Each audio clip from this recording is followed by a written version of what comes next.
Matt Manley here with the latest Seaview Orthopedic Player of the Week. That's Vinny Pennino from Middletown North. Vinny with a big week last week and carrying it into this week too.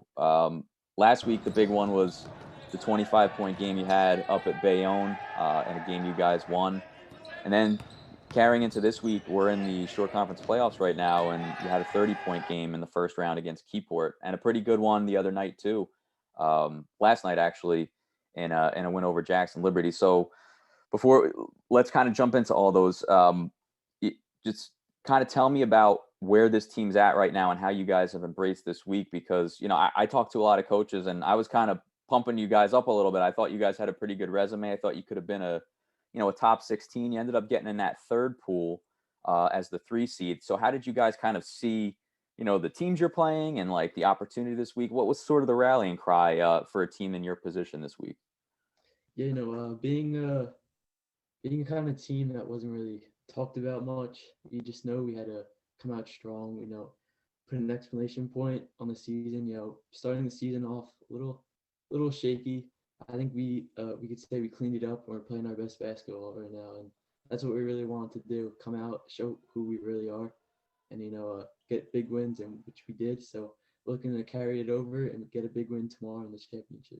Yeah, the championship is tomorrow for you guys against Matawan, who you're familiar with. That was the team you played to open the season, and that's kind of been the year it's been for a lot of the teams that were in your pod this year. Matawan and you among them. It's just everybody kind of beating each other. You guys have split with a few teams, and just a lot of quality teams. What do you remember about Matawan that's kind of standing out to you going into that game? A really talented team. I know Andre Wells. He's very talented. He's going to be a hard player to contain. But I think we got the pieces to stop them. They got some shooters, so we just gotta stay personnel wise, stay close to them, and don't let them get open shots. And Andre Wells was with me a couple weeks ago as the player of the week. So it's a star-studded championship game you guys have. At least players of the week count as star-studded. But just getting back to you, I watch your team, and you have a pretty versatile 6'5", 6'6" guy in Tommy Giannone who could do a lot of things. Matt Kenny's really good off the ball. Those two guys are juniors, and it seems like you bring that element of like slashing. I mean, you can hit the 3 too, but you kind of feel like that's been the role you've carved out, at least on the offensive side of the ball, where those guys have those two skill sets, and you can kind of be that guy who creates havoc, get into the rim. I always tried doing the little things. I know what my teammates could do, so I'm just trying to do the little things.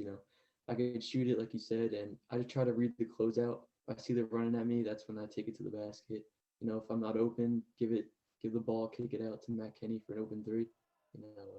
Any other my Yeah. team, I know they could step up too. So Yeah, seems to work. And it was an interesting dynamic because I know one of the guys that you were supposed to have coming back this year was Quentin Soler, who got hurt. Just what sort of change did that have in just how all the pieces work specifically for you? Like, do you feel like there was like a vacuum to fill that everybody kind of had to to embrace? I guess it's hard to say now because you guys have gotten used to this new version of Middletown North without him, but what was Mhm. that like at the beginning of the year, just based on what you guys knew you had the year yeah, before? no, yeah, we're definitely missing a key piece. He was our main ball handler. He's got insane skills. He can handle the ball good. He's fast, so he could take a one-on-one speed. You have a drive by him, and that's when he comes in handy. You could go in the paint, kick it out, and that's really what we're missing. But I think we adapted well to it. Right now we're 8-6. It's not the best, but we'll take it right now. So I mean, Q will definitely, we're definitely missing him. That's for sure. Yeah, 8-6. Considering last year, I think it was five. It was a 5-win year, 5-18. Um, as a senior, you had a very young team last year. Um, you had those two sophomores that we mentioned before, Giannone and Kenny. Uh, as a senior this year, what was important to you about this season? You have a new coach. You're coming off a losing season where you guys were better than a 5-win team, but it was a 5-win season nonetheless. So, what was sort of important for you this year in a shortened season, coming off a down year last year, your last year? What was important to you? I was just trying to come out and play my best basketball. During the off season, I was working every day, looking up ahead, not even knowing if I would have a season. It's kind of nerve wracking, but I'm just thankful to be here, trying to be the best player I can and come out here, end the season on a win in the championship, and, go from there. Yeah, tell me about the Keyport game because we didn't really touch on that too much. It was a 10-point game. It was a double-digit deficit you guys had at halftime, and then things clicked in the second half. You clicked in the second half. What just kind of tell me about how the light went on in that game for you and for your team. Yeah, we came out really bad. We were really shaky. We weren't playing us. I mean, that's what you could really say. Keyport did a good job coming out strong, uh, pushing the ball. They got a ton of layups. We could not guard that. But at halftime, our coach really just emphasized energy, and he said, "We're not playing our best basketball right now." So really, just some key quotes he said. Really turned the energy around, and obviously we came out a different team, the team who we know we are, and that's how we got the 10-point swing, and that's how we won the game. Yeah, 20-point swing even. You guys ended up winning by 10. Yeah. Just tell me about like what sort of I asked this to of the players of the week so far, and I'm interested with you because you've had a real breakout year here. What sort of influences have you had basketball wise? Like what sort of game do you model pattern yourself after? Whether it's a style that a team plays, a player. I see you got MJ in the background there. That's never bad. I don't think I haven't seen any too many MJ in your highlights, but there's some other players you could point to. What sort of influences do you have? You know, I'm a Brooklyn Nets fan, so I've always mirrored Kevin Durant. I mean, Thunder to the Warriors.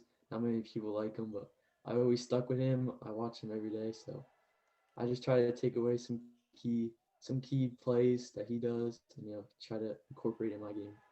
Who cares who likes him?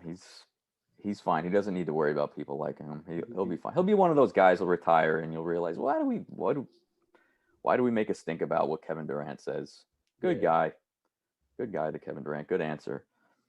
Vinny, I want to thank you for your time today. It was great catching up with you. You've had a great year, and you guys are going to have one more game to put it out there and enjoy. And it's a championship game, so I'm sure you guys are going to go have fun. You mentioned it's you guys versus Andre Wells and Mattawan. It was a great 2-game set earlier in the year that you guys split. So I imagine it's going to be a lot of fun on Friday night in Mattawan. So go enjoy it. And thanks again for the time. You're going to get a Seaview Orthopedic shirt and a Jersey Mike's gift card. So be on the lookout for that. Appreciate the time, Vinny. Thanks. Yeah, no problem. Thank you. I appreciate it. Absolutely.